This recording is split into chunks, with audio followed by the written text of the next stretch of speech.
The goal is to get as much knowledge out there as possible, right? Yeah. All right. Well, thank you very much, Jack. Guys, thank you all. When Jack Payne texted me and asked me to come out here, it was a no-brainer. I was over here, I think it was 3 years ago. Yep. And we did a lot of vertical jigging talk. We're going to touch a little bit on vertical jigging as well. But they really wanted to focus on bottom bouncing and pulling spinners in the river. It's one of the easiest ways to catch fish. It's a really fun, anyone that says they've never had fun pulling spinners and catching walleye has never caught a 4-man limit under an hour. Because it's a blast. As fast as you can get them up, it's going back down. But when I did that seminar 3 years ago, a lot of you like raised your hands in here that you've been to my store. I've noticed that, and I can't thank you guys enough for that. To come over, we were a new store, we were just starting out, we opened in 2021, I've been guiding since 2017. But the support that you guys have shown, I mean, just coming in, I saw you at the West Michigan Walleye Club, or coming to the show at Novi, we saw you over at the Walleye Club. That like really stuck in my head. So I'll be filling out my membership card before I leave here. Before we start, it sounds like the membership is dwindling and we're having the same issue over on Lake St. Clair. I know none of your friends really want to hear the sales pitch, but try and get them a part of these clubs. Try and raise some money for these clubs, because a lot of the times the club's doing a lot of the shit that we don't want to do, right? As anglers, like we just want to fish and enjoy it. So I just wanted to start by saying thank you for giving me the opportunity to talk and talk with you guys. So again, my name is Pete. I've been guiding since 2017. We opened our store on the St. Clair River. We're right in Marine City, just north of the boat launch. And I've been fishing the St. Clair River my whole life. I've fished Detroit River, we fished Erie, we fished Saginaw. It's fun to talk about the St. Clair River because to me it's a totally different beast than a lot of those other ones. It's a lot deeper, the water's a lot cleaner, especially if you're coming up in March and April and you're trying to catch those early season fish. It's nothing to see 20 plus foot of visibility. I mean, it can make fishing tough, especially when you get those cold water walleyes that are coming in and they're finicky. They're really picky on kind of what they're biting. So we're going to touch a little bit on jigging, we're going to touch a little bit on casting as well, and then I'm going to dive fully into bottom bouncer fishing. But some other ways to catch fish up on the St. Clair River. You're looking at hand lining, you're looking at whip fishing. Have any of you guys whip fished before? Interesting. So you're looking at whip fishing, chugging, and then obviously casting. Whip fishing is really unique. I want to touch on it very briefly, and if it's something that interests you, I suggest coming out to the store. There's not a lot of information on YouTube or anything like that with whip fishing, but essentially it started out as still fishing, where guys could just anchor up, put a plug in the current, because we always have current movement. Like right out the back of my store, it's always going 2 miles an hour, more depending on the wind. So it was your way to kind of drop a pencil plug or a float propeller down, sit in the water, and just let the current move it. Similar to like plugging. For you guys that plug for steelhead, it's somewhat similar to that. But what you do is you anchor up in front of a hole, and you got a line counter reel, and you're letting that rod back on a 3-way swivel. Your 3-way is about an 18-inch dropper, and then you've got a 6-foot lead to a pencil plug, and then another 6 to 8-foot lead to a float and Rapala. It's a nighttime way of fishing, because at night those fish are coming up into shore, and you're essentially dropping your plugs back with the current, and then as soon as your weight hits the ground, you put your hand on the line counter and whip it. You're always leaving the bail open. Then you let your thumb off, you let a little bit more line out, you whip it. You can cover up to 100 feet of line that way. If you guys are interested, like I said, I don't want to dive into it too much, but come to the store. It is the fastest way to catch walleyes. I'm talking 100 fish in just over a half hour. As soon as you can get your bait back to where those fish are on a good night, they're going to bite because you're literally feeding the hole and where those fish are coming in to eat. So it's a really unique way to go. But we'll start with vertical jigging.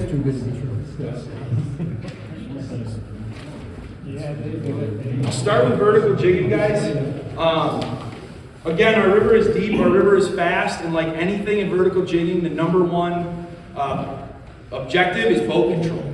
So the better you are with boat control, the lighter jigs you can use, the better drifts you can run, the more accurate drifts you can run, all that fun stuff. I'll say something tonight that not a lot of guys really talk about when it comes to seminars, but I hate heavy jigs.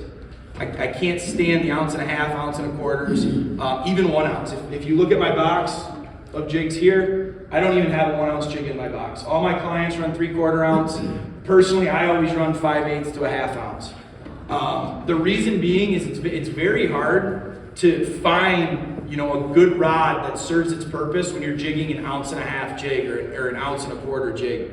It's hard to find that sensitivity and enough backbone on a fish, because when you guys are jigging walleye and you're fighting fish straight under the boat, you want to have a good backbone. So when that fish is shaking its head, you want to have a rod that's got a good backbone that'll bend good. If you get a lot of these stiffer rods, if you get a lot of these stiffer rods, oh no, that stinger's gone. Leave that there. Don't step on that.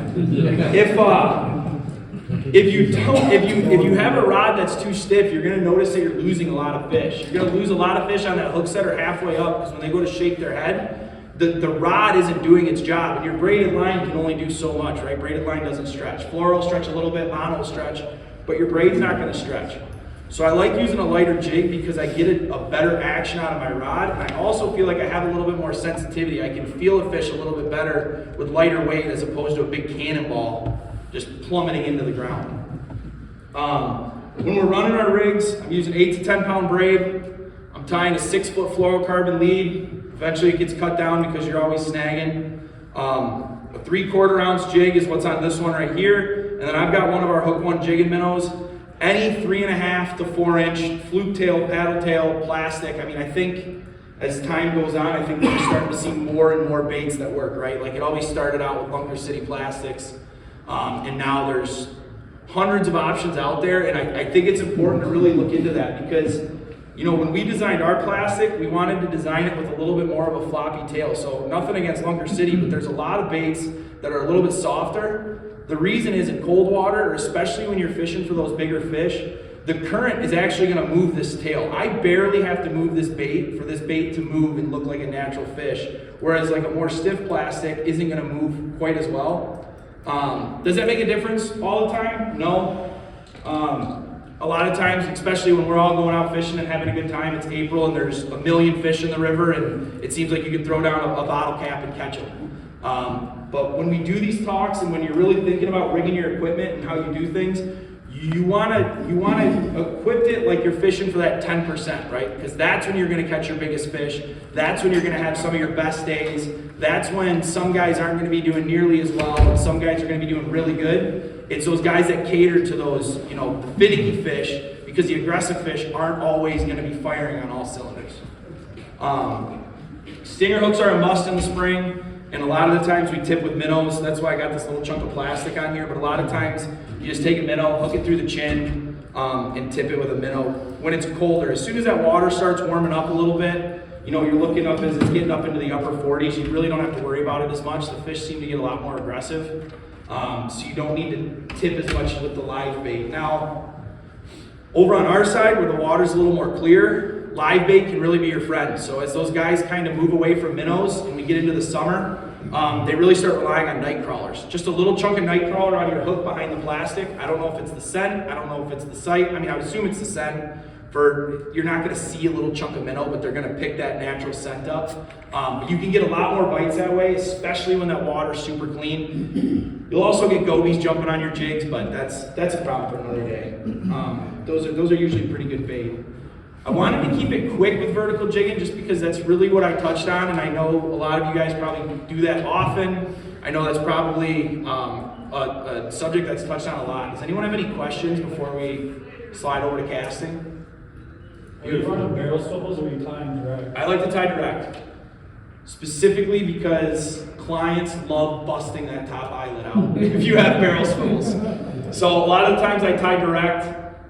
Just keeps the knot a lot smaller, and then I don't have to worry about, you know, the barrel swivel busting out my eyelid, which, I mean, you guys know how you fish, so if you don't have to worry about it, barrel swivels are always good, especially when you come up. So when you're up on the St. Clair River, especially early in the year, March, April, early May, I mean, as late as, you know, May 20th, we were catching Atlantics in the river.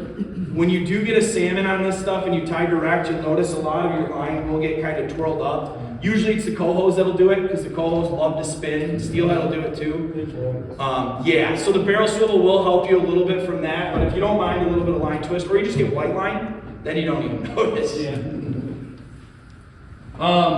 Something that's becoming really popular, especially in our industry as walleye fishermen, guys, is obviously casting.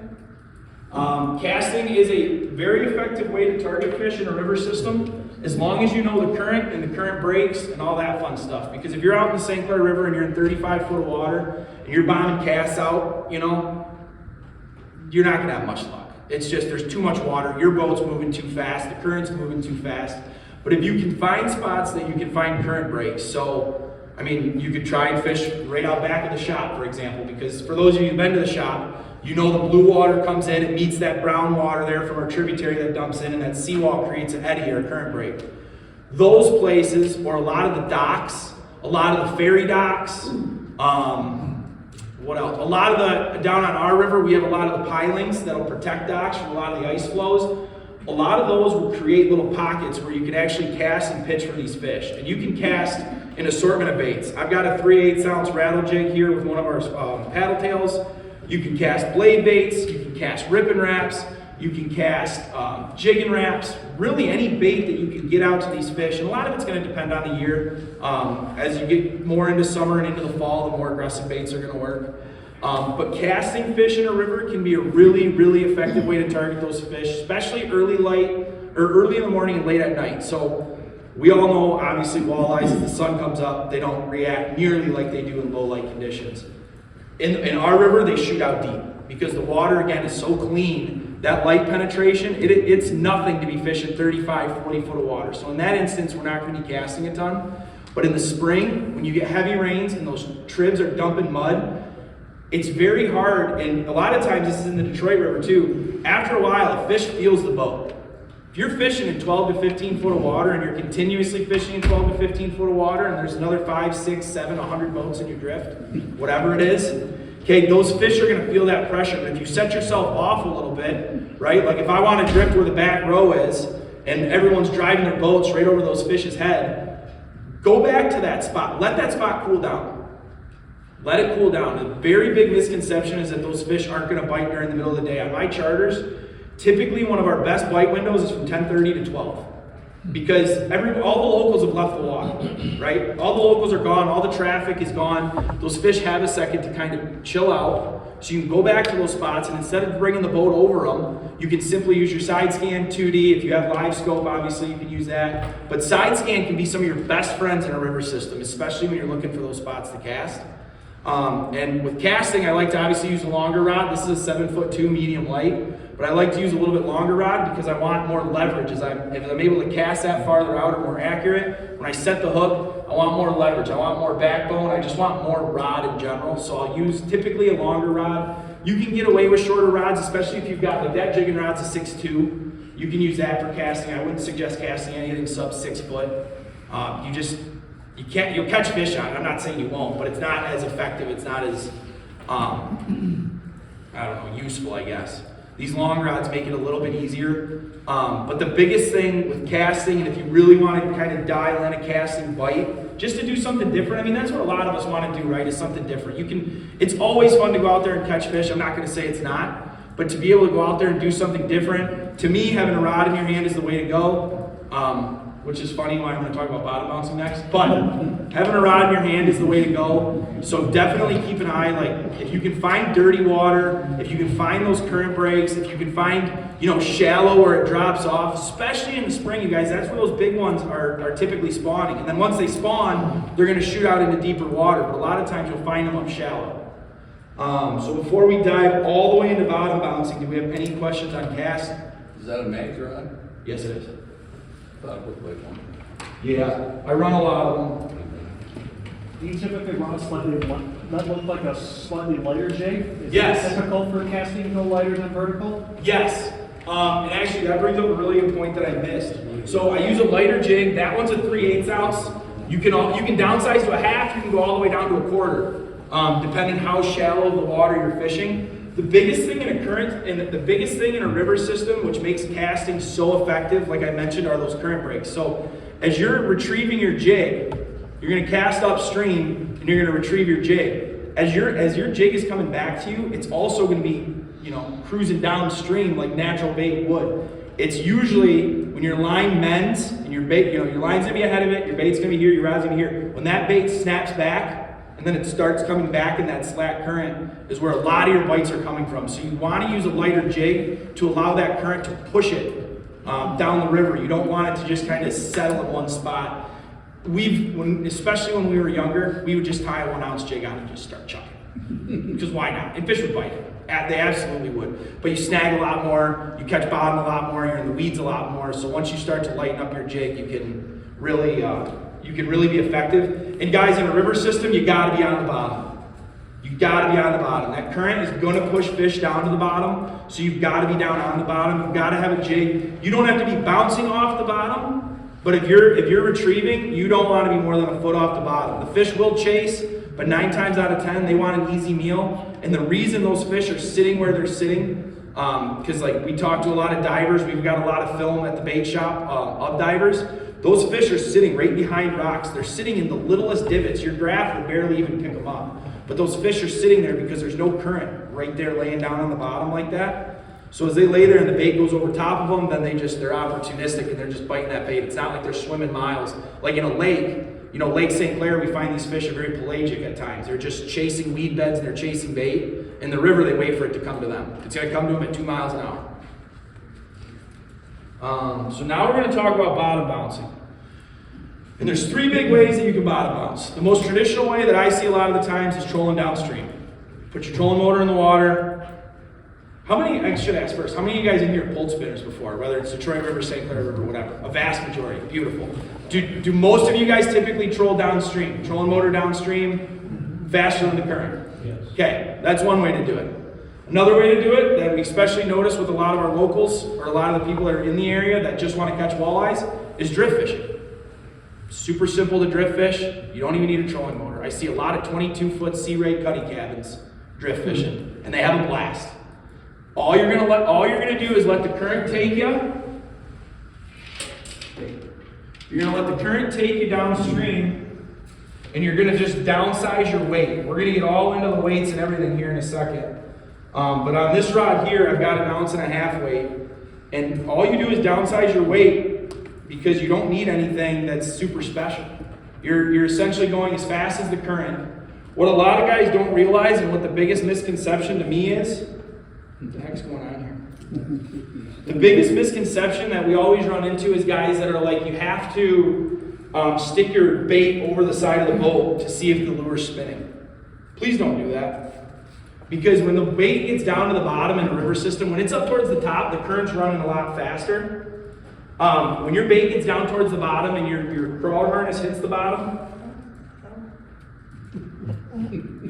hang on guys, I'm having technical difficulties here. As your bottom bouncer gets down to the bottom and it starts ticking along the bottom and you're dragging bottom, it's going to create a drag for your spinner. And we're really going to dive into the third part here, but when you're just drifting harnesses, I have all mine set up with bottom bouncers. It's nothing to set up a 3-way rig. So for any of you guys that are thinking, why do you use this instead of using a 3-way with a bottom bounce, with like a ball sinker at the bottom? Either way is fine. These are just easier right now for me to change leaders and for me to change everything up. I just run a traditional bottom bouncer like this. All of my leads are around 30 to 36 inches. I like running a little bit shorter leads.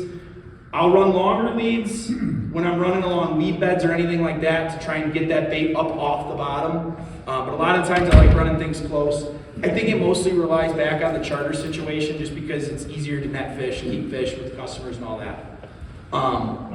But if you guys downsize your weight and you just go the speed of the current, the only thing that's going to kill you in St. Clair is a south wind. If you have a north wind, it's even better because you're moving even faster. But like here, we've got 1.5 ounce weight. You can really do well just drift fishing. So if you guys ever want to try it, or you've got a buddy that wants to try it, and they don't have a trolling motor, do not be intimidated because the current will be your best friend. Just drift with it. And then the third way that we're going to talk about at the very end is what you witnessed. Yep. And it's pretty unique. There's only a couple of us that do it. My buddy, Captain Anthony from Finn Sport Fishing, if you guys have heard of him, he does walleye trips. He's a very good sturgeon fisherman. I'm actually going to give you his information in case he ever wants to come out here. But he does something totally unique, and he does nose into the wind bottom bounce. So he essentially doesn't care what the current's doing whatsoever. He is pointing his nose. It looks like he's vertical jigging, right? Exactly. So what did you guys see? Tell him the story what you guys saw when you were out there. Because he was out fishing you guys, what, 10-1 probably? Well, yeah, I mean, we're basically vertical jig. I mean, he's going the same speed we are, and we're catching a few fish here and there, and he's just catching one fish after the other. We said, what are you doing? And then he said, well, I'm bottom bones. And it's similar to running a jig, but only with bottom bones. So he puts his nose into the current, he's going the same speed as the current. He is going the exact same speed, and we've done this for a while because at the end of the day, guys, when that water temperature changes, so when we go from jigging to bottom bouncing, you're looking for typically a water change. Now last year, and really the year before, were very atypical with the winters that we had, so our water got warmer faster. We typically don't start pulling bottom bouncers until middle of May, end of May. Memorial Day weekend is usually a smash fest on the bottom bouncers. You can get into jigging in the morning and then you roll over. This year, guys, we're pulling bottom bouncers the beginning of May, end of April. Because again, around us, it's a lot easier for anybody with a boat to catch a walleye doing this than trying to vertical jig and use boat control. So as soon as guys can start pulling spinners on the river, they do. Well, this year it happened way sooner than I've ever seen. And it's because my theory is a walleye will never say no to a night crawler. The reason it's saying no to a night crawler when we're trying to do it our way is because we're going 2.5, 3 miles an hour downstream, and that walleye is sluggish and it's lazy and it says, no, I'm not doing that. So the way you can slow yourself down is exactly what we just talked about. Downsizing your weight, and you're pointing, and the hardest thing about this method of fishing is getting your brain to do it. Because you're pointed into the wind, and I like using a shorter rod. Honestly, I like using a shorter rod than this. Both of the shorter rods I had at the store broke. They were 6.6s, but I even get away with 6-footers. And the only reason is you can keep them a little bit closer to the boat because you're not trying to troll as much as you are just hold the rod and you're dropping it and fishing it vertical. And the way that it looks, and notice on this one I've downsized the blade too. Okay, this is a size 3. But when this thing is drifting vertical, it's gonna look exactly like this. So it's not running on an angle like we're typically used to on a 45, but it's sitting straight up like this, and the blade is spinning and the worm is sitting literally, 18 inches off the bottom, if that. And you're going by at a snail's pace, legitimately sometimes less than a mile an hour. It is a very effective way to catch fish. He has outfished me multiple times doing it until I finally decided, that's it. I'm learning how to do this because I can't take it anymore. I couldn't take watching the slaughter happen. Meanwhile, me and the rest of the boats are pointed downstream, trolling that way. So he's typically got rod in hand too. He's Oh yeah, rod in hand. Rod in hand. This is the only, that technique of pulling bottom bouncers is the only time that I would recommend a short rod. Because as we get into the talk later, I'm going to talk about why having a longer, more moderate rod is going to be important for those fish. But the way you're fishing them when you're doing that and you're moving so slow, you're feeling that bite instantly. And it's very similar to jigging. Like there's times where his customers are almost jigging the bottom bouncer, but because you're moving, that worm's not getting close enough to tangle. So it's just doing this behind the bottom bouncer as they're jigging it. Because for those of you that have never taken anyone out that doesn't know what to do, only God knows what they're going to do with that rod in their hands. they're gonna drop it down, they're going to bring it way up, they're going to pull it this way and that way, and they're going to open the bail and all the line's going to come flying out. So that's why it's so easy to do it the way he does it, is because he uses flipping switches. Click, click, there's the bottom, right? So if your buddy behind you goes click, click, no dude, you gotta reel that line in. You just let out way too much line, so you're gonna be, dragging bottom. So it's a very unique way to pull spinners. If you're running into a tough situation where those fish aren't biting, but you know those fish are there, because typically if you guys are coming over there, it's not just a one-day rip. So if you know those fish are there, if you come into the bait store, between the 3 guys that work at the store, we fish 9 days a week, I feel like. Somebody is always out. Usually we're out twice a day. So if you come into the store and we're giving you guys, hey, I think there's some fish over there, we're not catching them. Can't catch them on a jig. Well, they don't want a jig. And we can't catch them on worms. Try and slow your presentation down. Well, what's the way to slow your presentation down? Slow your weight, or drop your weight. Less weight is going to be a lot easier to do your drifts. It's going to be a lot easier to control your drifts. But if you're going to do it, The routine way, which a lot of us are gonna do, you're gonna need typically a 2.5 to 3 ounce bottom bouncer. Guys like running 4s. I've had guys come in the store and buy 5s and 6s. Don't do that. Don't do that. There's no reason. We fished 50 foot of water with a 3 ounce bottom bouncer. I think this one here is, yeah, this one here is a 3. We'll fish 4s for rod separation only. So in the river, I don't like to run my harnesses behind planer boards because I never know what's on the bottom. So my worst nightmare is if the inside rod catches and then wipes out a side. So we typically will run 4 rods. You can get away with 6. That's where changing weights is really gonna help you, right? You can run your 4 straight down off the back. It'll almost essentially be like a downrigger, and then you can run the other ones outside. And if you're running ones up front, then you can run those on heavier weights and keep those straight down so they don't get back in the spread. Different length rods help with that too. Oh yeah, oh yeah. Yeah, if you're running like some 8.6s outside and then you're running some 7-footers, I mean, that's been a huge key to me to keep separation and also keep clients from really tangling up, is running the different length rods. But the reason I like running these rods, guys, and this is with any sort of live bait fishing, it's not just really spinners, but this is an 8'6" telescopic Okuma. And I like running these longer rods for the sole purpose of the backbone and how soft this rod tip is. Because what the biggest mistake I see out of a lot of guys is when we're going downstream. So we're gonna turn back to going downstream, we're gonna focus on that. You're going downstream at 2.5, 3, sometimes 3.5 miles an hour, depending how your current's doing. If you run what I see a lot of guys run are stiff, medium heavy, a lot of them are downrigger rods, 7-footers, you're still gonna get bit, you're still gonna catch a lot of your fish. You're gonna miss a lot of your bigger fish, and you're gonna miss a lot of your more sluggish fish because those rods that are heavier, that have a stiffer backbone, aren't allowing the fish to take the bait. Okay, when a fish hits a jig, it hits a jig. You don't need to 1,000, 2,000, let it take the bait, right? There's times where you're running a 4-inch worm on an 1.5-inch spread on 2 hooks. Now, we don't have enough time tonight to debate if you should run 1 hook, 2 hooks, or 3 hooks. As time goes on, I'm a really big 1-hook fan. A 1-hook harness, a big wide gap hook with a smaller chunk of worm, I think is the way to go. We snag less, we catch less weeds, we're more efficient hookups on our fish, and I don't know why that is quite yet. I think it's just there's more control with 1 hook as opposed to 2. But we do have a lot of luck with 1-hook rigs. But you're running with a worm that's hanging back to here, right? Because you want a piece of meat that's gonna attract that fish along with the spinner. Those fish are gonna bite the back of that worm. How many times have you seen the rod go off, you grab it, you set the hook, you go, he got off. You reel it in and you only got a half a worm. It's because the fish is sitting on the back of that worm and you didn't quite let him grab that bait yet. He just wanted to see what it was, right? He just grabbed it to see what it was. And then he's gonna actually hammer that thing. You'll actually watch your rod, it'll slowly bend. And I tell my customers, don't touch it.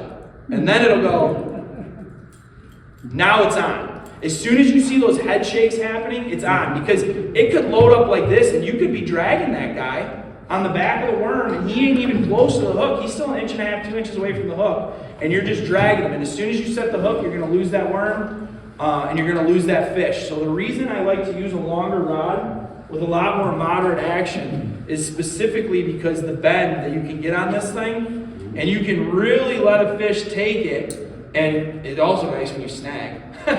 But it's really nice because you can let a fish take it, and you'll let a fish take it, and then you'll finally start seeing a head shaking, and then you know the fish is on. But be patient with those bites, especially when you're moving quicker, because there's times where that fish just decides it wants to make it, whether it's the flash of the blade or whatever it is. The fish finally decides to take it, but it doesn't eat the whole bait. Watching your equipment can really help. We also run, speaking of equipment, I run 20-pound braid straight to a swivel. A lot of the times I'll actually run it straight to the bottom bouncer even. Because if I know what I'm running, I'm not going to be switching my sizes a ton. That's what my different rods are going to be for. In the 20-pound braid, if I'm bringing anything back, I want to bring my lead back.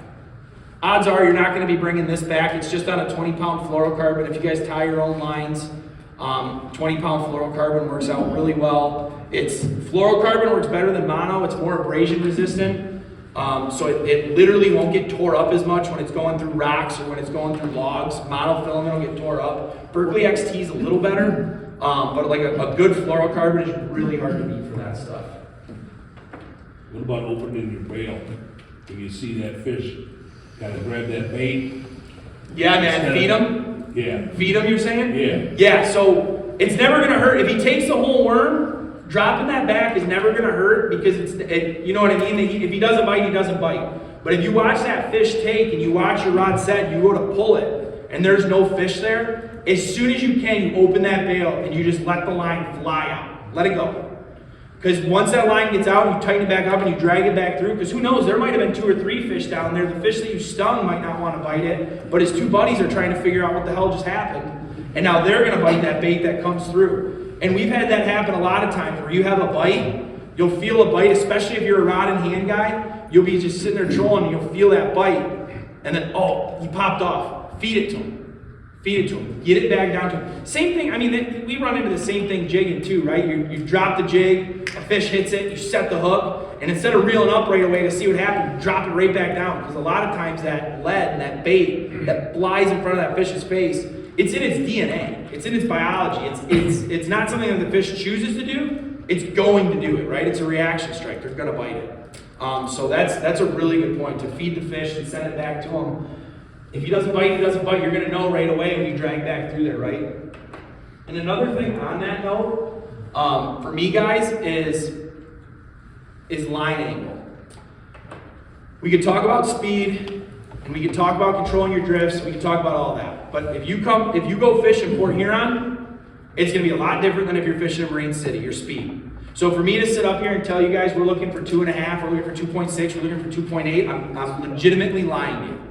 Because up in Port Huron, there's times where you cannot get below 3 miles an hour if you turn your trolling motor on. Because of the way the current's ripping through there. It's a pinch point, right? Or as you guys get closer to Elginak in the North Channel and the Middle Channel, I would never suggest going 3 miles, 3.5 miles through there. Because you're going way too fast. Realistically, you could do that drift at 1.8, and it's the exact same speed, and I'm talking SOG, right? Speed over ground on your graph. Nobody's dropping a fish hawk down on a bottom bouncer. I don't think anybody wants to donate that to the bottom. So, watch your SOG, but the biggest thing for me is line angle. That's the easiest way for me to figure out what I'm doing, because at any time the current's going to be pushing different up top, like we talked about, than it is down low. The reason line angle is important, and if it's closer to the boat, you're better off, but odds are if you're feeling it, you're not going to be letting out more line. Does that make sense? Right? If you're feeling bottom, you're not going to let out more line. Because if you're on the bottom, and it's straight up and down like we talked about earlier, this is the presentation that your fish is getting as it goes along the bottom. Maybe this, because I guess it's technically bouncing on the bottom, right? If you leave your line, which I like, at a 45-degree angle, you're letting the bottom bouncer do all the work. The bottom bouncer is touching every snag, every rock, every log. It's literally creating a dust trail. Imagine this running through the bottom on a sand flat or down on a sandbar, right? This bottom bouncer, a walleye doesn't know what a bottom bouncer is. A fish doesn't know what a bottom bouncer is. A fish sees this thing running along the ground, and it sees that sand, right? It sees it doing this on the bottom. It sees sand coming up. It sees debris coming off a log if it hits a log. The next thing that fish sees is this spinner and then meat. So that's why a 45-degree angle to me is so important. Whether you're going 3 miles an hour, whether you're going 1.4 miles an hour, it doesn't matter. To me, it's more line angle than anything. You're going to run into less snags, and you're going to have a more natural presentation because it's going to be running like this. The biggest thing I see we run into is, it's a bottom bouncer, just let the line out. How's that look? Not good, right? So if you just let the line out, and you let all that line out, your bottom bouncer it's going to be laying flat on the ground. And we've done this. We've tested it in shallow water to see kind of how it looks. And then what it's doing is this. And it's going to snag. You're going to snag. It's not holding it off the bottom. It's not doing anything. Your swivel gets tied up in the top. It's an absolute mess.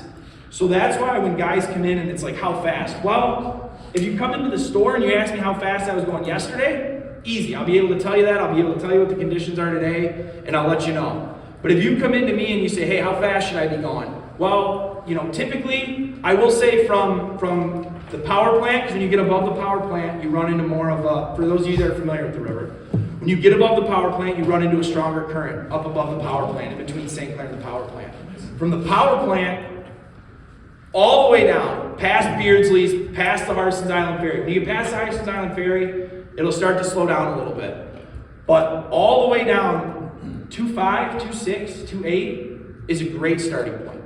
Now, I've been out there on trips where you get a north wind, and you don't even have to turn the trolling motor on. And if you're in 35 foot of water and you're on that channel, you're going 4 miles an hour. It rips. So now you're running into a situation, do I need to upsize my weight? Do I need to face the other way? A lot of times I'll just point my trolling motor backwards. I'll stay going downstream, but I'll point my trolling motor backwards to slow me down. But there are times where that north wind will really pick up, that current will pick up, and there's just nothing you can do about it. Other than that, there's not much that's going to change. A south wind is going to slow the current up. But that's going to allow you to move your baits a little bit faster, because with any fish, in any situation, whether it's a river, a lake, a reservoir, current is so important. So if you guys ever notice, we always know fish bite least in the east, or, whatever that is, whether it's pressure or whatever. But when you're in a river system like Detroit or St. Clair, even Saginaw, when you get a south wind that's going to be pushing against the current, that can make fishing a little trickier, where speeding up necessarily won't be a bad thing. You'll notice fish bite really good on those north days, those days where it's like, geez, I can't slow down, I can't feel the bottom, and you're jigging, and you don't even need to feel the bottom, because the fish are biting, right? That current gets them going, it gets them in that feeding frenzy. So that south wind is where you're going to notice your speeds are going to change a little bit more, and the fish might act a little different because it is pushing up against that current, but it's going to work your baits a little bit harder, if that makes sense. What size hook are your single hook rigs? I like to run, I will run size 4s. I'll go up to a size 2, whether it be like a nice wide gap octopus or something like that. I really like to try, I'm not going to sit here and go over what I'd really like to try all year. I think EWG hooks, like a bass worm hook, I think would be killer on one of these rigs. Just a nice wide gap, because that you can thread that worm on there to where it's coming off the back. But a size 2 or a size 4, a big thing for me in vertical jigging and stinger hooks, or with this and hooks, the way a walleye eats is it's going to come up to its bait and it's going to go poof, right? Like it's still going to hit the fish, but a lot of times when it feeds, it sucks it in. You have smaller hooks, if you have smaller stinger hooks, smaller bait hooks, whatever it might be, you've got that little bit more chance that it gets that hook up in that, you know what I mean, as it sucks it in. So I wouldn't go much bigger than like a 2. But like it's an octopus hook. You want something with a nice wide bend to it. These here are Snell hooks. We've kind of been messing with things in the store to see if we prefer anything more than another. But size 2s and 4s are typically my favorite. Yes, sir. With a stiff north wind, have you ever had the courage to try trolling a $14 crankbait? No, because so that's kind of a thing going on in Detroit right now, is where a lot of guys are pulling cranks and they're pulling them against the current and all that stuff, and a lot of it's going on in situations. So there's too many snags. You know what I mean? I would if you know the spot really well. So if you guys have been fishing the St. Clair River for a long time, I mean, I'd hate to sit there and I know there's a map over there so we can mark out all the spots. In deeper water, it makes no sense because you have to be down on the bottom. So if you're trolling the channel, if you're doing that 35 to 40 foot, it's not going to work anyway. I mean, you could drop them down on here. Now, I will say we've done in the channels where there's not nearly as many snags. At the end of the channel, when they dump out into the lake, north channel, middle channel, south channel, you can run float repellents on the back of these, and they work really well. Give yourself a little bit longer of a lead. Try and get that bait away because it's going to dive. But no, I really wouldn't recommend pulling cranks. If I come over there with a stiff north wind, I've got to figure out something to try to put fish in the box. That's just why I was kind of brainstorming. Well, it all depends on the time of year too. You know what I mean? Yeah. Don't be stubborn. So if we're getting, and the reason I'm saying don't be stubborn is because you guys fish in Marine City, or say you know Marine City really well. If we have a stiff north wind, the north channel is going to be glass. From Russell Island all the way down, it's going to be glass. The south channel, you'll be able to hide. Middle channel, the river systems are very unique, whether it's Detroit, St. Clair, Saginaw, because of the way they turn. So that can give you, like if it's a strong west wind, there's no chance I'm going to be in the North Channel because it's going to be pushing back up against the current. Same thing with the south wind. I mean, you can fish it, but stiff north wind is the wind that can probably like ruin a trip for sure. Because it's so hard, you can sit along the side and you can point your trolling motor backwards. You can legitimately point your boat into the wind like we talked about. You better have it on high, and the problem is you better not let go of it. Because if you go to net a fish, next thing you know, you're going to be looking up and you're looking straight at Canada. And you're like, oh, hang on. Pete, drift socks at all ever in that kind of situation? You can run drift socks. We don't run a ton of drift socks. I just don't like all the extra stuff around the boat. And again, a lot of that comes back to just because I have clients on the boat. So like this year, I'm not going to be doing nearly as much guiding. It's going to be primarily focused on the store and fun fishing. I'm guessing a lot of my stuff will change and we'll learn a lot of new things. Because when you're rigging it up for people that are just learning how to fish, a drift sock might be my worst nightmare. And they will, drift socks will for sure slow you down. The only problem is with that stiff north wind is, I mean, you guys got to think about it. You've got all of Lake Huron essentially dumping into one pinch point at Port Huron. You have all of Lake Huron running through our river. So there's just times where there's nothing that you're going to be able to do with the stiff north wind besides use whatever you can to get out of the wind. And the current's still going to be fast, but you can get out of the wind, whether it's running closer to shore, you know, hitting one of the channels. There's spots in St. Clair that you can hide because there's always going to be bends and points.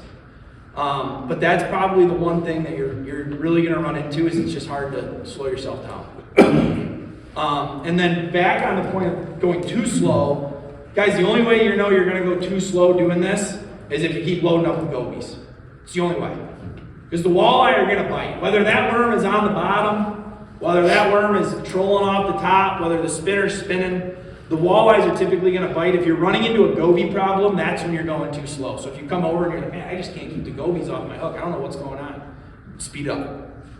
You got to speed up. Because the gobies, that's like the one thing, the gobies and the rock bass and the log, everything down there will just shred that worm. So you know you're going the right speed. To me, the perfect drift is when your line's at 45 and you're not getting ripped by all the bait thieves down there. Like that's when you know you're doing something right. Does anyone have any questions yet? Okay. Color preference?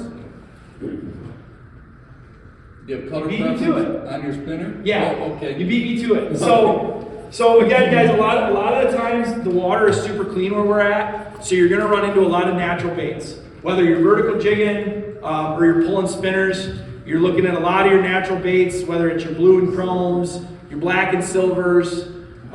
We run a lot of Wonder Bread. A lot of Wonder Bread. White can be in clean water, white is going to be one of your best friends because of how good, like how much it pops down there. And Wonder Bread is probably our best seller. Wonder Bread antifreeze back is our #1 seller at the store. It seems like anything Wonder Bread and antifreeze you can't go wrong with. But the closer you stay to an emerald shiner or a spot tail shiner or a smelt in our river system, the better off you're going to be. Stick to your purples, your chromes, blue and silver, black and silver, stuff like that. I mean, we run a little bit of pink, like pink lemonades are pretty good certain times of the day, especially if you get like a high sun and some really clean water. We'll run like some pink lemonades can be really good, but we really avoid a lot of like your creamsicles or your bright chartreuses, like your school bus stuff. Now, there's guys, you'll come to Marine City, and the only bait they have on their entire boat is a size 3 chartreuse blade. And they won't, if the fish aren't biting it, they're not biting today. And they're really good fishermen. They catch a lot of fish. I just think the more natural you stay towards your baits, the better off you're going to be. And as we roll into summer, that's where these guys shine. Because of bugs. It's the bug hatch by us. We get so many mayflies. We get so many of those gnats, those little moths. We get the caddisflies. We have so many bugs in our system, especially, that in the summer, when we get into that water temp that's 58 and above, and those bugs are starting to hatch, and you're starting to see those videos from Lake Erie, right, where it looks like a storm cloud's coming over and it's all the mayflies. Small golds and coppers, guys, are going to be your best friends. browns, coppers, stuff like that. Because again, the water's so clean, those fish have an all-you-can-eat buffet. We've seen it on live scope. I have seen fish flies come up on my live scope, and I'm like, what the heck is that? They come to the surface and they fly away. And it's like, there's a ton of bugs down there. Well, why would the fish ever want to work harder than it needs to? So you switch and you try and replicate that bug. You run with a lot of browns, a lot of golds, bronze, copper, and then the night crawler will actually cut it down a little bit. So instead of this big long night crawler, it's just longer than our hooks, whether you're running a single hook or a double hook. And it's just longer than our hooks because you're trying to replicate that lot or that larva or that fly that's down there, right? That's trying to hatch. So then that's when downsizing and going to like your golds and coppers is really popular. But I would say 80% of the time, size 4 Colorados have a Wonder Bread on, have something blue and chrome, green and chrome, purple. Those are going to be your best friends. Because again, especially once summer rolls around, guys, we got clean water. I get customers that can't even believe how blue the water is. How many of you guys have been to the store when you can see the blue water mixing with the brown water, like how blue it is, right? So that in the spring you can run into that dirty water, but you want to try and tend to that cleaner water the best you can and replicate the most natural bait that you can. I've only got a few more things, guys, and then I'll answer if you guys got any questions or I'll get out of your hair. So where you want to target a fish, especially when it comes to spinner season typically comes with warm weather. So we're out of that spawning cycle, right? So we're not going to be looking for those shallow flats, those rocky areas, rocky shoals or wherever. We're going to be looking for where a lot of these fish are going to hang out before they head off to the lake. And that's going to be typically deeper water and sandbars and weed beds. So when that water hits 58 degrees and it starts climbing, 55 and climbing, you're going to start seeing weeds popping up. Weed beds are a great structure for fishing because that's where all the bait's going to hide. All your bait, all your minnows, everything's going to start tucking away in those weeds. So weed beds are really good. The deep channels off a sandbar can be really good. One, because it's very rocky down there, so log perch, gobies, the smelt are going to be running down there. A lot of times we get spot tails that run really deep migrations, 35, 40 feet of water. Those are really good areas to target. If you're watching your rod tip, if you've got your rod down, and you've got a good enough, sensitive enough rod, and it's doing this the whole time, you are in a money spot. That means it's just bouncing off of rocks. You're just in a rock, you're somewhere, and whether it's long rock piles or wherever it is. One of the more popular spots that I'm talking about is just north of Marine City. There's a red buoy that's right across from the beach up there in Marine City. There's a huge rock flat that's through there. And that the best thing I can call it is a rock flat because it's 35 to 42 feet and you can feel it. If you've got a good rod with braided line, you can feel every single rock that you're taking off as you're going down. So those deep holes, up by the power plant, up above the bridge at Port Huron, just north of St. Clair, they've got a sandbar and they've got some deep holes. And you're fishing spots where you might start in 35, take it down to 42 to 45, and then take it right back up to 28. You're going to catch them all the way because they're using that bowl. They're using that bowl for a few things. They're using that bowl because there's colder water. They're using that bowl because there's less light. They're using that bowl because there's more bait. They're using those for a reason, and there's no coincidence to it, guys. If you look on your Navionics chart, or you look at any sort of sonar chart or anything like that, find the holes and fish those in the summer. When the fishing's at its worst, find those holes and fish them. Because you're going to notice a lot of fish are going to be sitting in there, and that's one of the most effective places for us to pull these spinners, is on the deep part of sandbars, right along weed beds.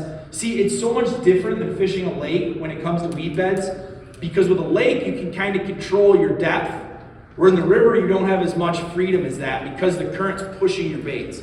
So if you go fast enough, you can do that, but you really don't want to be trolling over the tops of these weed beds, unless you really want to kind of dive into it, running snap weights and stuff like that, but we don't have enough time for that. So when you're bottom bouncing, you want to be along the weed beds, especially low light conditions, first thing in the morning, last thing at night. As that sun gets up and the day goes on, find those sandbars, find those holes, especially if you can find 35 plus foot of water. You guys will have a ton of success in those spots. And it doesn't matter whether it's Port Huron or you're going down to Elginak, you know, you're hitting those deep holes in the middle channel that get right out before the lake, or right out there by Ligas in the North Channel, or right before the sandbar there at Russell Island. I mean, I could just rattle off spots like that, but anywhere, typically you're gonna find it's gonna go to a deep hole right around those sandbars. It's because the current, right? The current's pushing up on those sandbars, it's pushing down into that hole, and then it's coming up that sandbar. So, size 4s are the most important.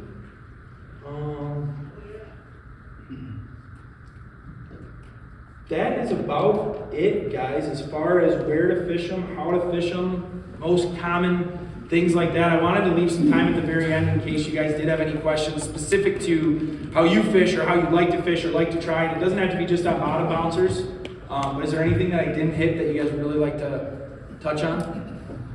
Does their forage change like what they're eating? Like when I salmon fish for a living, and in springtime in cold water, when we're trout fishing, it's chartreuse or gobies. Do you notice that at all? Like in the summertime, water warms up, we go to ally. When it's cold, we go to gobies. Yes. Yeah, that's a great point, man. And a big thing that so before I got into business and doing what I do now, I wanted to be a biology major. I was obsessed with like why animals acted the way they did. And fish is that same way, guys. The more you can understand about a fish, what he's eating, why he's eating it, because that's a great point. What he's eating it, why he's eating it, and when he's eating it. That can piece together a huge puzzle for you. And for us, you know, the river systems are a huge migrational system, whether it be for bait or game fish or whatever it may be. So like for us, early in the spring, that's when I notice a lot of like our purples, our emerald greens pop off really well, because you're looking at, there's a lot of smelt in the system. We were just talking about the smelt run. And the smelt run, for those of you guys that used to dip smelt, you know it's nowhere near what it used to be, right? From what I understand, there's 2 strains of smelt. You've got the smelt that run the creeks, and they spawn in the creeks, and they run the shorelines. And then you have the other strain of smelt that spawns offshore. They spawn in the offshore reefs, and they run deep. The reason I had a conversation with the DNR about that was because we were catching limits. 4-man limit, you're catching 24 fish. Every single fish is chock full of smelt, and you're catching them in 35 foot of water. Why? Why are these smelt not running the seawall? It's because they're that lake run strain of smelt. So in the spring, when you're getting those smelt runs, yes, if you can imitate, I mean, who was the Arkansas Shiner we were talking about? Arkansas Shiner, alewife, anchovy. Like we came out with a color called Purple Rain because Bunker City got rid of their anchovy. But like those colors crush early in the spring. And then as that water temp starts getting up into the 50s and then up into the 60s, that's when like, your browns, your chartreuses, your stuff, your gobies, like your purple iridescent baits, the gobies work a lot better. You'll start to see the spot tails move into the river, so you'll start to see kind of that shade of like a lighter green kind of take off. You'll see, if you're fishing weed beds, you'll actually notice stuff that's like bluegill and sunfish pattern. Perch, right? I mean, how many guys fish Lake St. Clair and we always use perch patterns? We wouldn't touch a perch pattern in March because it's not what they're eating. They're eating shad, they're eating smelt, they're eating emerald shiners. That's specifically what they're foraging on. And right off that point, the number one thing that you guys can do when you're cleaning fish, you're already there. Cut his stomach open. See what they're eating. That's like one of the most important things we do. That's one of the most beneficial parts of me being a charter captain is I get to look in the bellies of limits of fish every day, sometimes twice a day. And it can change. I mean, man, you could be in a spot up in Marine City fishing up there, and those fish might be full of smelt. And then you might slide down to Elginak or somewhere like that, or maybe where there's a little bit warmer water, and those fish might be chock full of emerald shiners or, you know, the gobies that we were talking about. So, like, there's times where I'll have guys come into the bait shop and the bite is different, you know, in one part of the river than it is on the other. As far as colors go, it's all about forage. Yeah, that's a great That's point. one of those tips that you don't tell everyone, so note that. Yeah. That does not get shared. No, and it really is. I mean, it's what you're trying to do is make a fish eat. Well, how do you make a fish eat? You feed it what it wants, right? And we're so spoiled by the fact of how good our fishing's been. Whether it's Detroit River, St. Clair River, Saginaw. Saginaw River is 8 fish a person, 13 inches or bigger. I had friends come over from Minnesota where they fish Mille Lacs and Lake of the Woods, and they can't even wrap their head around that. They're like, 8 fish? Like, we don't even get 8 fish in a week. It's crazy. Yeah, that's what I'm saying. And it's like, we are so spoiled by how good our fishing is. But if you guys can take one thing out of this, it's do the 10% that the other 90% aren't doing, because that's what's going to set you up. You always run into these guys, they're like, wow, I never catch any big fish. Well, you're running, 10-pound monofilament on a rod that you can't feel nothing, and you're jigging, you know what I mean? There's so many factors that go into it. People ask me all the time, oh, is it that important? Is it really that important to do this? Well, to me it is, because that might be the difference, right? Like if the fish just decide not to bite that day, and then we come back with our fish, well, how'd you do that? It's like, well, we I never even thought about running, there's 20 foot of visibility. I never thought about running a leader. Oh, you thought high vis orange line was a good idea? You know what I mean? Like, try to make that bait as invisible as possible. You're just lucky. Yeah, that's what it is. That's always it. I'd rather be lucky than good any day. I will gladly admit that. What about scent? As in, like, customers, like. Yeah. I hate sunscreen, like, I'll never wear it. Yeah, I'm I don't have time to walleye fish watch kingfish. I'm torn on it, man. I'm really torn on the scent thing, because Like, I think what I would say. is a no-go, none of that crap. Yeah, like sunscreen, I do not, sometimes it can be hard, especially for you guys driving a ways. I don't get gas the morning of my trips. I don't touch fuel. Sunscreen, if I burn, I burn. There's just certain things like I try not to do, but in that same token, like I've ran scents on my baits, whether it be goby or emerald china or whatever, and I've had the non-scented baits outfish the scented baits. So, That's an ultimate match. right. So, but as far as like, yeah, do it again. That's the 10%. Yeah, Right. Stuff that people don't think about. But it's like, man, why won't this fish? These fish, everyone says they're crushing Pimp Daddy. Well, they didn't want a Pimp Daddy soaked in diesel. Yeah. So it's, Or beef jerky hands. yeah, oh yeah.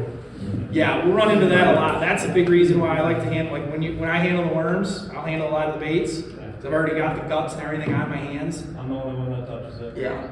Yeah, the scent thing, and it's funny because like I said, I will definitely live by it negatively, but positively I'm still like, I don't know. Like I know they make a difference when I put a worm on there or when I put a minnow on there. But there have been times where you use like one of the baits, and I've tried them all, whether it's Procure, Dr. Juice, Putski, or, I've tried them. Salmon, it's a lot for walleye. I'm speaking specifically for walleye. I've noticed that there's times where there's no rhyme or reason to it. It can hurt you, but it might not help you, I guess is the way to go that way. There's so many more walleyes in the system than there is like Michigan, there's so much more water and less fish, so you have to do the Yeah, and I think walleye are so visual, like they obviously have a sniffer, but I think they're so visual, and especially if you're in a school of 1,000 fish, they don't want to be the one that's left out. No, they're in play. Yeah. Do you ever have any luck with plastics for worms? Not so much. He sells bait. I sell plastics too. Here's the thing. I've caught fish on Wyandotte worms. Berkeley came out with a new SR crawler that's a phenomenal bait. We brought it in the store. We can't sell it for shit. They're fine. I've had days where they've outfished night crawlers, not nearly as many as the days the night crawlers have outfished them. What I would say about the plastics is run the plastics when you know the fish is good. Right, so you're in the St. Clair River on Memorial Day weekend, you're in the Detroit River the second week of May, run plastics. Run whatever you want. Or if you're gonna run 4 rods, you can run 1 plastic, whether it be an orange or a white. So the cool thing about the plastics is you can change your color on them. And then maybe just put a little chunk of night crawl on the back of it just to be safe. But I'm just, it's one of those things you'll never convince us. I'm the one that's selling the plastics. I will never, and I'll never even try to convince a customer that, because at the end of the day, you're not going to be able to outfish like a real night crawler. And the funny thing about that is, how often does a walleye ever see a real night crawler? Never. Never. Only one. Yeah, usually only once and they're done.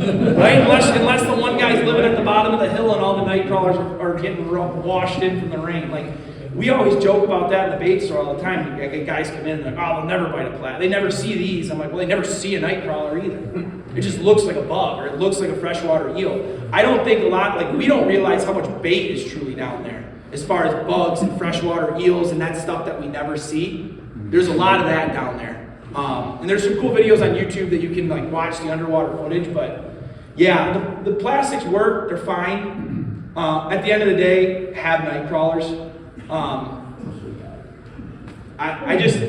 don't think there'll ever be a day where you come back and you're like, man, that Wyandotte worm killed those night crawlers. Maybe one out of the whole season. I just wondered, because I mean, a lot of times, like you said, early in the spring, you tip plastics with black minnows, but then when it gets really good, you get rid of the minnow. Yeah. So I just wondered if it was like that over there with plastics. And it definitely can be, especially with like, so we carry, well, the most popular kind of this would be the Bee Fish and Tackle Moxie. That ribbed bait with the curly Q tail. Mr. Twisters work really well. Just take a little chunk of night crawler for whatever it's worth and put it up on this front hook, because then it's not going to be getting nipped off as much. Plastics will guarantee you that there will be no gobies and sunfish and stuff like that. You might get silver bass on them. But I don't think a chunk of night crawler would hurt, but there is a time of year, there's usually a 2 to 3 week window when the fishing's so good, especially. You can get away. Wyandotte worms work well. Bondi worms work well because Bondi infuses his with anise. So his actually smell like anise and they work pretty well. The Bee Fish and Tackle Moxies, Lure Lipstick has one, the ribbon worm. That's the one we have in the store instead of the Moxie. Those work well because they displace a lot of water. The ribs on the bait and that curly Q tail displaces a lot of water. But I would always have night crawlers. Because that's even, those Gulf SR crawlers, they put 3 years of testing into those. They spent thousands of dollars on that crawler. What crawler is that? It's from Berkeley. It's a gulp. It's a gulp bait. Yeah. It's an SR crawler. It comes in a 7-inch and a 4-inch. We have them both. We've ran them both. Yeah. They legitimately, if you leave them out in the sun, when you come back, they look like a real night crawler. They'll dry right up and shrivel right up. They'll actually get stuck on your hook. It's frustrating. But those guys put a ton of work into that. And again, it's a great bait. I think it might work better on different fisheries that maybe have more of, whether it's like that freshwater eel or like whether they test them a lot like up in Lake of the Woods and stuff like that. And to be honest with you, any bait that's tested on Lake Erie, I have questions about. If you want a bait to work, go test on Lake Erie. But I just think, like I said, the plastics will help you. Always have those worms, because even if you run a spread, the time plastics really help with color change. So run a spread of night crawlers and just start messing with one rod with plastics. But I've had way too many charters where I've done that, and the sorry sap with the plastic on their rod is not having as much fun as his 3 buddies. and then we got to make a change. Other than that, guys, I don't have anything else. If you've got any questions, I got business cards. I can leave them out here on the table.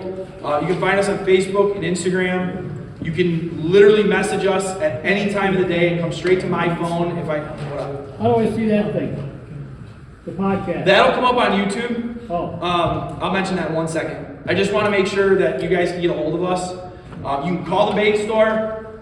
I know Buck utilizes it. Jack utilizes it. Call us. Ask us what a report is. Our job is to share the love. We've got nothing to hide. There's spots all over the rivers to catch fish. If you guys are going to make the trip over, we want it to be worth your time. Because at the end of the day, we want you coming back. I personally think that we have one of the best fisheries in the country right out my back door. And the only way that I can prove that is to continue to show people how good it is. So if you guys ever need anything, I'm going to leave cards up here. If you want to follow along with any updates, new products, stuff like that, Facebook's the best way to find us. We do have a podcast. It's called the Hook One Pod. It's on YouTube, Spotify, Apple Podcasts, Google Podcasts. Anywhere that you catch podcasts, you can listen to it. The whole reason behind starting the podcast was to cut the learning curve, because I don't have an hour. In April and May, I don't have an hour to explain this stuff to you guys, unfortunately. I wish I did. I wish I could sit down with everybody and point you on the fish. I don't. So we started the podcast and the YouTube specifically for, a lot of it is St. Clair River specific, but it's for helping to cut that learning curve. It's where it can give you an idea or close out an idea for you, and then we can help you with the rest, right? Hey, I watched this on this episode, how do we do this, or something like that. So you can find this video will be up on YouTube. It actually won't be a podcast. I'm just gonna put it up on YouTube for anyone that wants to see it. It's Hook One Fishing on YouTube.